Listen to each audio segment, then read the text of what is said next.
Everyone, welcome to another edition of Wine Wisdom. Today we're doing an update on the progress in the vineyard.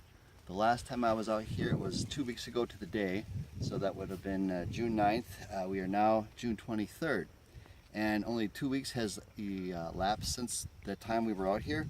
I just want to show you how much growth has occurred since that time.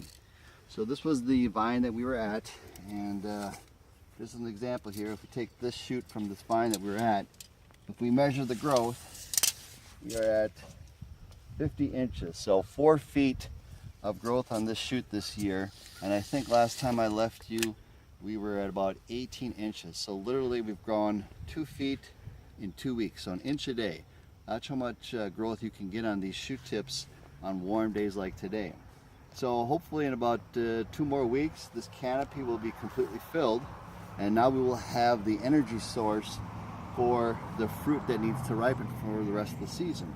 So right here, in front of my hand here, is a cluster of Frontenac grapes. It has just gone through bloom, and so now what you see are the berries that will begin to form now that they've been pollinated.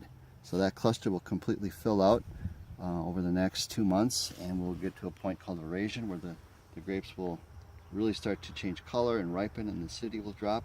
So we do have a long ways to go, but it's pretty impressive to see that this bottle of drink pink here is well on its way to being harvested with the enormous growth that we've had.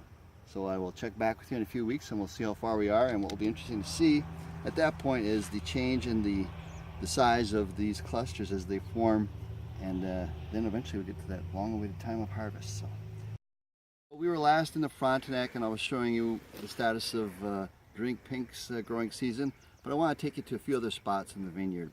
What I'm standing in front of here is the Petite Pearl, which is one of the main varietals used in the cuvee that you may have had.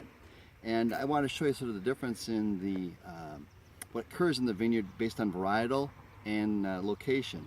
So we are now quite a ways from the winery, at a distance from where the Frontenac is, and the Petite Pearl here are always the last to get started. So they are always the last to be picked.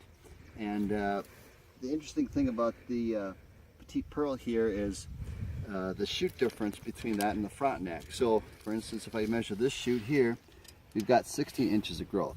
So the Frontenac shoots are twice as far as the Petite Pearl.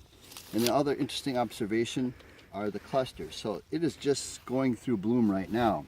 So part of the cluster is forming, it was going through bloom, so we don't really have fruit set yet. So it's quite a bit behind, probably 2 to 3 weeks behind the maturity of what you see in the Frontenac.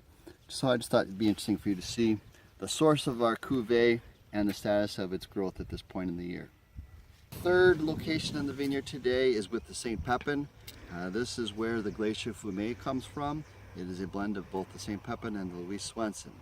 So the St. Pepin is a little bit behind the Frontenac also, kind of at the same stage as the Petite Pearl, but maybe even a little bit further behind. The shoot growth here is 14, 16 inches, and you can see that we haven't had bloom really commence yet. So this will be the last variety to go through bloom, and then whether it will be picked at the same time as the others, time will tell, but sometimes red and whites mature at different rates. But this is off to a slower start, but I think our growing degree days are pretty much comparable to norm, so we're pretty happy with the status of the vineyard at this point in the year.